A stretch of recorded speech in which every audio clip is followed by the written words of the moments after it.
On se retrouve donc pour la dernière partie du test du BlackBerry Passport avec les parties audio-vidéo et la conclusion, les points positifs, points négatifs et mon avis personnel, à savoir est-ce que je vous recommande l'appareil ou est-ce que je vous le déconseille et pour qui s'adresse-t-il. Niveau audio-vidéo, alors on va passer un petit peu de musique pour que vous puissiez vous faire une idée de la qualité en écoute.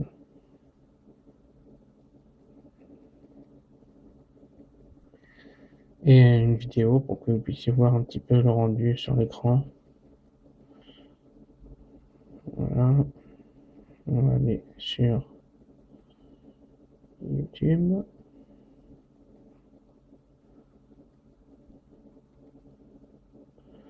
et on va essayer de trouver une musique qui soit libre de droit.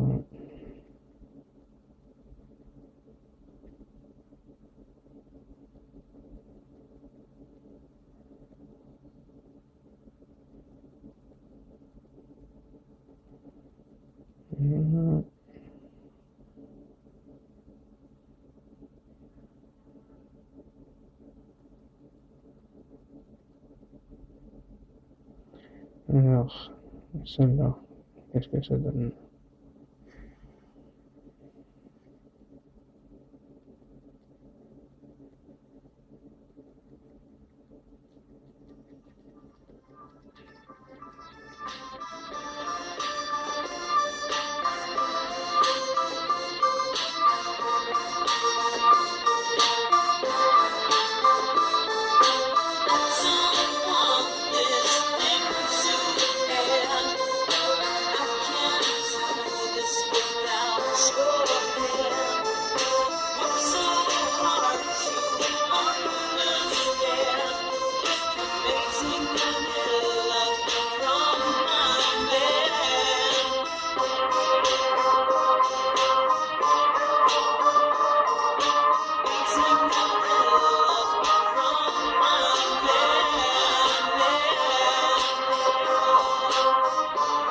Voilà, donc là je pense que vous avez pu vous faire une idée de la qualité audio. On va regarder maintenant une vidéo. On va prendre la vidéo de GoPro Hero 3. Alors bien sûr on va couper le son par contre. Voilà, GoPro Hero 3. Et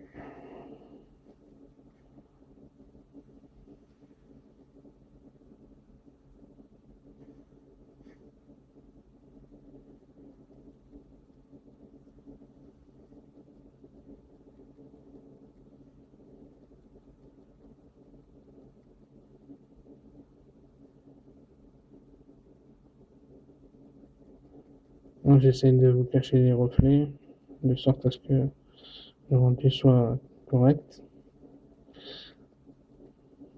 Alors la luminosité n'est pas au maximum, je vous le précise.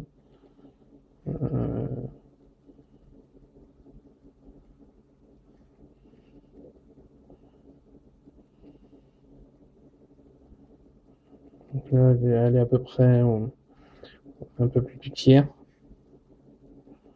Un peu plus du tiers en luminosité. Et que la qualité du rendu est quand même pas mal. C'est réaliste. C'est pas saturé. Alors, on n'a pas le rendu d'un écran Super AMOLED, hein. Après, c'est en fonction des goûts de chacun. Donc, certains préféreront sans doute le rendu de l'écran Super AMOLED de Samsung, par exemple. Ça, c'est un IPS LCD, donc la qualité est un peu plus réaliste. La qualité est un peu plus réaliste. Alors, par contre,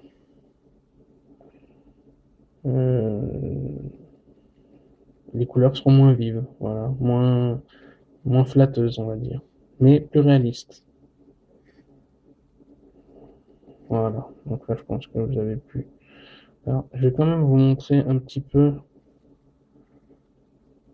avec une luminosité Ouais, donc là, on n'était même pas au tiers en fait, un peu moins du tiers. Mais là, on va essayer avec la luminosité au maximum.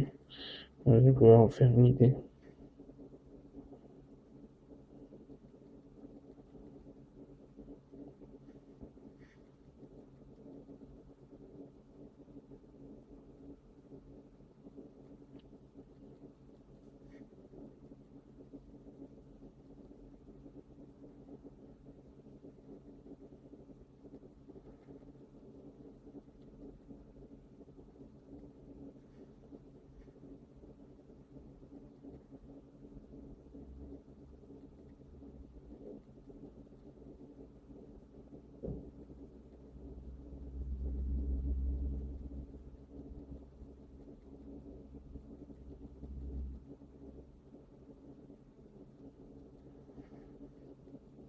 Voilà, donc là je pense que vous avez pu vous faire une idée du rendu de l'écran.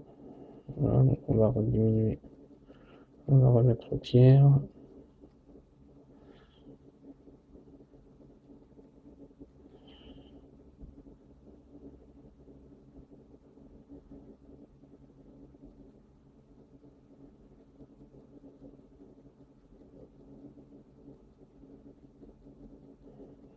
Donc là, on vous montrer en fait c'est les pages que vous avez visionnées. Vous voyez, une sorte de journal. Alors quand vous accédez en fait, quand vous allez sur des sites sécurisés avec des données personnelles confidentielles, des codes que vous avez entrés, les pages sont floutées. Donc ça, c'est encore un niveau supplémentaire dans la sécurité. Vous voyez. Alors, oui, je voulais corriger une petite bêtise que je vous ai dit dans une vidéo précédente, à savoir, je vous ai dit qu'il fallait télécharger Snapchat, non, il fallait télécharger Snap, le logiciel Snap. En fait, vous cherchez sur Google Snap, vous téléchargez et grâce à ce logiciel, en fait, vous pourrez avoir accès à toutes les applications du Play Store de Google. Voilà. Donc, erreur rectifiée.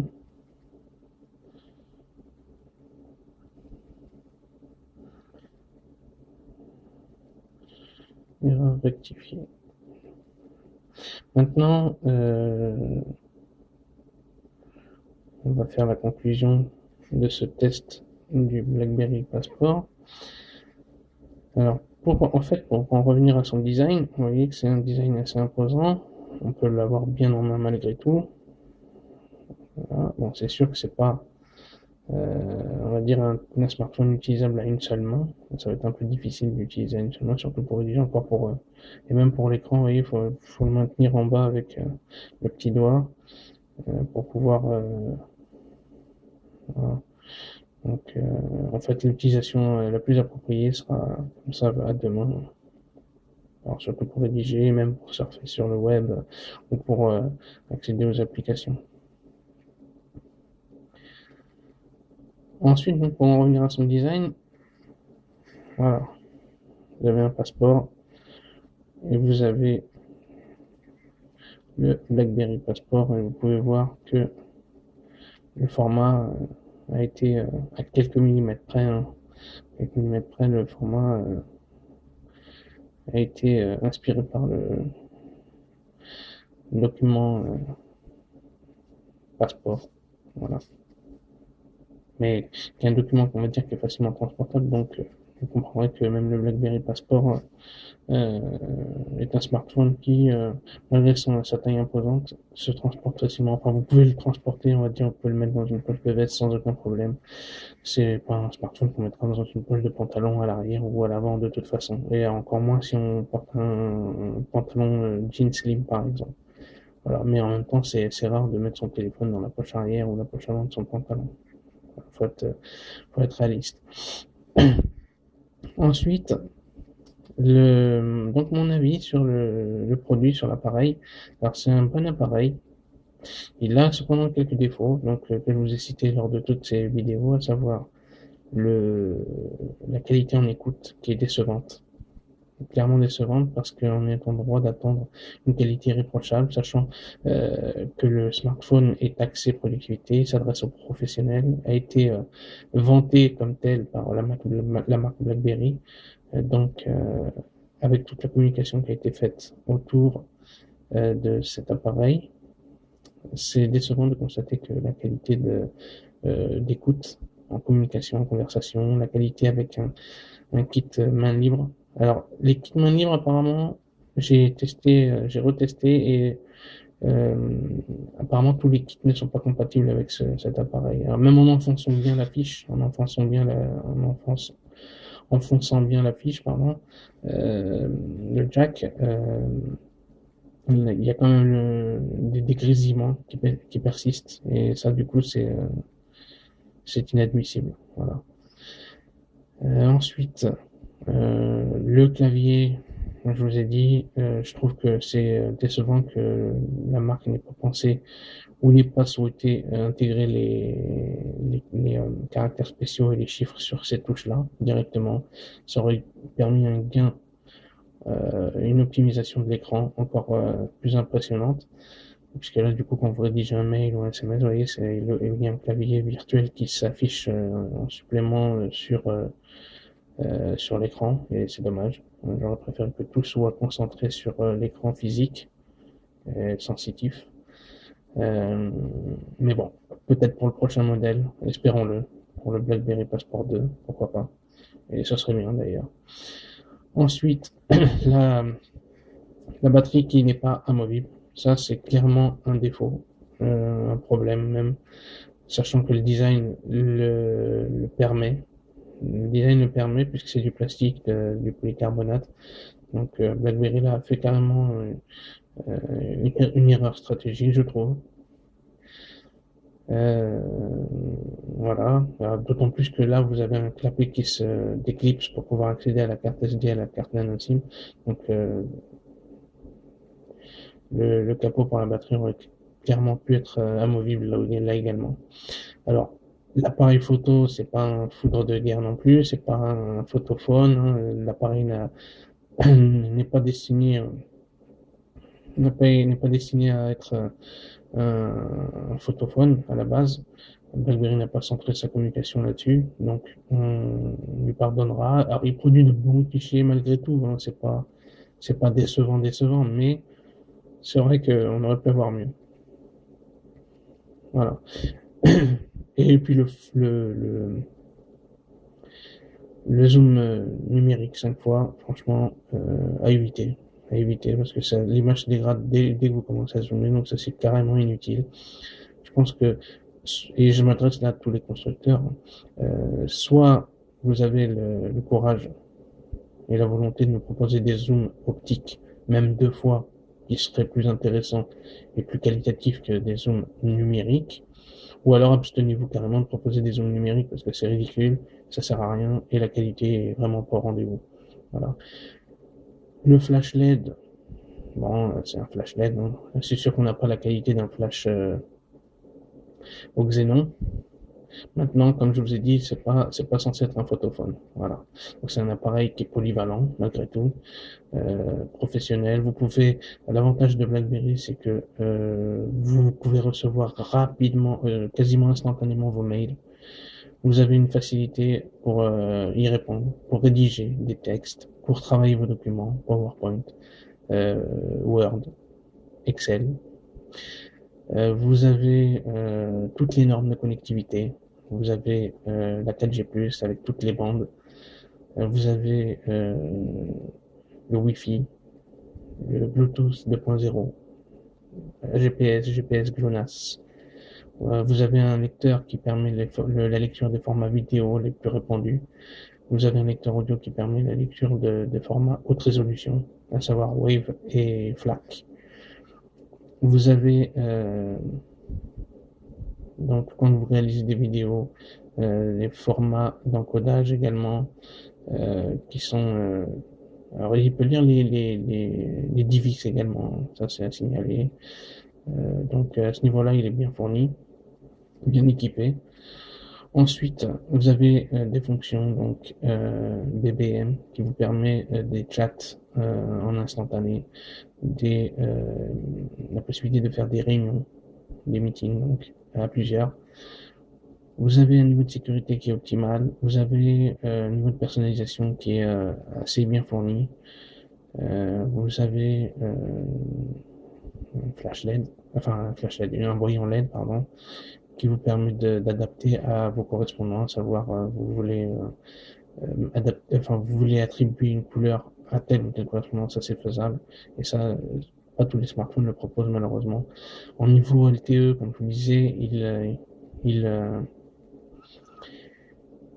il émet sur les bandes 1, 2, 3, 4, 5, 7, 8, 13, 17, 20, donc 2100, 1900, 1800, 1700, 850, 2600, 900, 700, 700, 800 MHz. Donc il est quad bande. Donc vous pouvez l'emmener partout avec vous, et pour un smartphone orienté professionnel, c'est la moindre des choses, on va dire. Il est Wi-Fi, donc BGN-AC, dual band, 2,4 et 5 GHz, Wi-Fi direct, Miracast, NFC. Il a une radio FM intégrée à l'intérieur, Bluetooth 4.0, low energy. Ensuite, il a un accéléromètre, un magnétomètre, un gyroscope, un capteur de temps de vol, lumière ambiante. Il s'adapte aux malvoyants, à savoir, il est capable de vous restituer en fait le texte vocalement. Ça, c'est une fonction qui est quand même intéressante. Il est capable d'adapter donc les couleurs, l'écran en fonction de votre visibilité, à savoir si vous voyez pas très bien, il s'adaptera. Vous pouvez régler la taille de la police, ça c'est quand même intéressant aussi. Donc vous avez la commande vocale, hein, vous pouvez demander par exemple pour rédiger un SMS, vous pouvez lui dicter votre SMS, il va vous le rédiger, vous le restituer, l'envoyer. Vous pouvez chercher et faire des recherches sur internet, ça c'est également possible de manière vocale. Donc niveau fonctionnalité, il est bien équipé. Il a une autonomie intéressante, hein, 3450 mAh de batterie, ça vous permet d'avoir une durée, on va dire en utilisation, je dirais pas intensive, parce qu'en intensive réellement, vous tiendrez pas 2 jours. Voilà, en étant réaliste. En utilisation intensive, avec un processeur d'autant plus gourmand quand même, parce que un quad-core 2,2 GHz, plus graphique Adreno 330, ça pompe, ça consomme. Donc en utilisation intensive, je pense que vous tiendrez un jour et demi. Voilà, réellement. Déjà en une journée, si vous arrivez avec 40%, 30% à la fin de la journée, ce sera miraculeux. Mais ça permet quand même une utilisation poussée de l'appareil, et sans crainte de voir la batterie vous lâcher avant la fin de la journée. Voilà. Donc l'OS BlackBerry 10 est intéressant, il est bien fait, il est complet. Bon, il est jeune, hein, donc on va dire, il a un peu plus de 2 ans maintenant. Donc il a encore le temps de progresser, de s'améliorer, mais déjà en tenant compte de sa jeunesse, c'est un bon OS. Voilà, assez complet. Il a 3 Go de RAM, une mémoire flash de 32 gigaoctets en natif, et extensible via micro SD à 128 gigaoctets, donc ça peut vous faire 160 gigaoctets. Alors bon, évidemment, on tiendra compte du prix de la carte micro SD. 128 gigaoctets, ça fait quand même plus de 100 euros, donc déjà que le produit est assez cher. Bon, il a été proposé, comme je vous l'ai dit, à sa sortie 649 euros. Maintenant, vous pouvez le trouver à 579 euros. Si vous ajoutez à cela une carte SD de 128 gigaoctets qui coûte plus de 100 euros, ça vous le fait quand même à 680 euros. Donc c'est quand même assez cher. Voilà. Alors il sera amené à baisser encore en prix, bien sûr, et d'autant plus que cette année, normalement, d'ici le mois de septembre-octobre, probablement le deuxième nouveau modèle du passeport sera proposé. Donc, d'ici le mois de septembre, il sera encore amené à baisser en prix. Voilà, là, on est au mois d'avril 2015, 579 € en neuf. Ensuite, la qualité d'écran, donc 4,5 pouces, format 1.1, 1440 par 1440 pixels, profondeur de couleur 24 bits, donc 196 grammes le produit. C'est lourd, mais en fait, on ne s'en rend pas vraiment compte. Quand on a pris l'habitude, vous voyez, là, on se rend pas vraiment compte des 196 grammes. Euh, donc la qualité d'écran est pas mal. Par contre, niveau, je vous dis, niveau profondeur des couleurs, niveau profondeur des noirs, on ne sera pas au niveau d'un écran Super AMOLED. Et même, alors la réalité des couleurs, le réalisme des couleurs est correct, mais si vous voulez des noirs profonds, des couleurs vibrantes, je pense que on devrait mieux se tourner vers un écran Super AMOLED. Et les écrans Super AMOLED, bon bah, à part le Nexus, Motorola et Samsung qui proposent des écrans AMOLED, je pense que vous en trouverez pas ailleurs. Voilà. Mais bon, pour un écran IPS LCD, c'est un bon écran quand même. Voilà. Un bon écran. Ensuite, à qui s'adresse ce produit? Ce produit s'adresse aux personnes qui recherchent avant tout un outil de productivité. Alors, on va être clair et net. Si vous cherchez un appareil plus axé gaming ou multimédia, même s'il propose de bonnes capacités en multimédia, je pense qu'il faudra vous tourner vers un autre appareil, clairement. Donc, ou un iPhone ou un produit Google Android, à savoir, vous pouvez prendre le HTC, HTC M9, M8, vu le peu de nouveautés qui a été proposé sur le M9, je vous conseille, moi, personnellement, le M8, qui reste beaucoup plus abordable niveau tarif, et avec une différence, on va dire, en spec qui n'est pas énorme. Voilà. Niveau rapport qualité-prix, on va dire que le M8 est plus intéressant que le M9. Alors, sauf si vous avez les moyens, bien sûr, ou vous voulez attendre que le prix baisse un petit peu. Dans ce cas-là, attendez, mais le M9, franchement, je trouve que au prix auquel il est proposé, 749 €, c'est excessif. Voilà. Sinon, vous avez le Galaxy S6, et je pense que le Galaxy S6 est un super produit. Alors, je l'ai pas encore eu en main, je l'ai pas encore testé, mais je pense que c'est un super produit. Voilà. Donc ça, cet appareil, le BlackBerry Passport, s'adresse avant tout aux personnes qui souhaitent un appareil de productivité, donc être performant, réactif à n'importe quel moment. Cet appareil le permet. Voilà. Ensuite, est-ce qu'il y a d'autres appareils de ce genre sur le marché actuellement? Alors, il y a d'autres appareils BlackBerry, bien sûr. Si vous voulez un format moins imposant, vous avez le BlackBerry classique, qui n'aura pas la fonction clavier tactile, bien sûr, clavier tactile, sensitif. Il y a une nuance, parce que tactile, il n'est pas réellement tactile, il est sensitif. Donc sur le BlackBerry classique, vous aurez le pad, qui vous permettra quand même on va dire, un contrôle de l'écran et du terminal assez aisé. Alors, on ne sera pas au niveau de ce clavier, bien sûr, mais le pad est assez suffisant, on va dire, si vous voulez un appareil BlackBerry et qui ne soit pas aussi imposant que celui-ci. Maintenant, si vous voulez un appareil confortable, je pense que celui-ci, il n'y a pas mieux, quoi. Chez BlackBerry, il n'y a pas mieux pour l'instant. Et puis d'ailleurs, c'est le haut de gamme de BlackBerry. Voilà. Ensuite, si vous voulez donc un appareil pas trop cher, performant, vous avez aussi le BlackBerry Q10. Le BlackBerry Q10, même s'il a 2 ans maintenant, il reste un produit tout à fait performant, qui est moins cher que le classique. Bon, il n'aura pas le pad, ça c'est sûr, mais c'est un appareil qui est performant, qui est pas cher.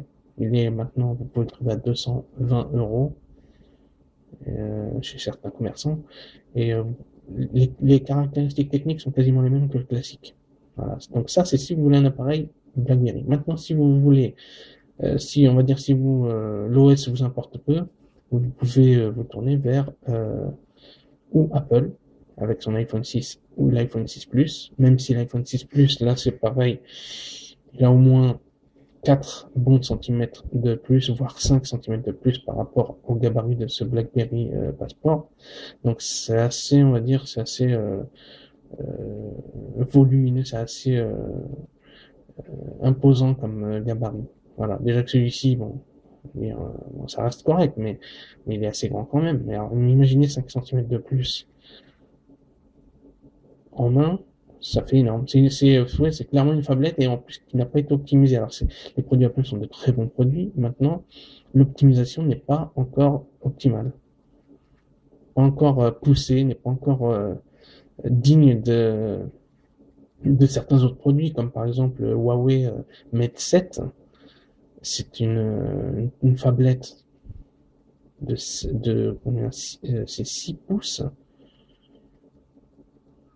6 pouces et qui est moins imposant en taille que l'iPhone 6 Plus qui est de 5,5 pouces. Donc imaginez. Voilà. Alors ensuite, vous avez des Windows Phone. Mais là, pareil, le problème sera le même. Si vous avez par exemple le Nokia Lumia 1520, Lumia 1520, qui est quand même assez imposant en taille. Voilà, assez imposant en taille. Alors c'est vrai qu'il permet un confort d'utilisation de visualisation, surtout des documents, des pages web, des vidéos indéniables. Maintenant, en gabarit, il est beaucoup plus imposant que ce BlackBerry Passport. Donc, le BlackBerry Passport, en fait, est un produit, on va dire, homogène. Voilà, homogène. Alors, il a certes quelques défauts, comme je vous les ai cités tout à l'heure. Il a quelques défauts. J'espère qu'ils seront corrigés sur la prochaine version. Mais malgré ces défauts, ça reste quand même un produit intéressant à ce jour. Voilà. Donc, est-ce que je vous le recommande? Clairement, je vous le recommande. Je vous le recommande à condition que vous ayez les moyens de l'acheter, hein, bien sûr, parce que bon, 580 euros, même si ça a baissé et ça va être amené encore à baisser, ça reste quand même cher pour un smartphone. 580 euros. Après, quand on voit ce qu'il permet, je pense que, alors, je dirais pas jusqu'à dire qu'il les vaut. Maintenant, si vous avez les moyens, pourquoi pas. Voilà. Donc, niveau défaut, niveau point positif, je crois qu'on a fait le tour. Si vous avez des questions, n'hésitez pas à les poser sur ma chaîne YouTube StarTech. Si vous avez des réactions, n'hésitez pas également. Vous pouvez la liker si vous avez apprécié cette vidéo. Vous pouvez la partager si vous l'avez appréciée également. Et moi, je vous dis à bientôt pour un prochain test vidéo d'un appareil technologique. Merci. Au revoir.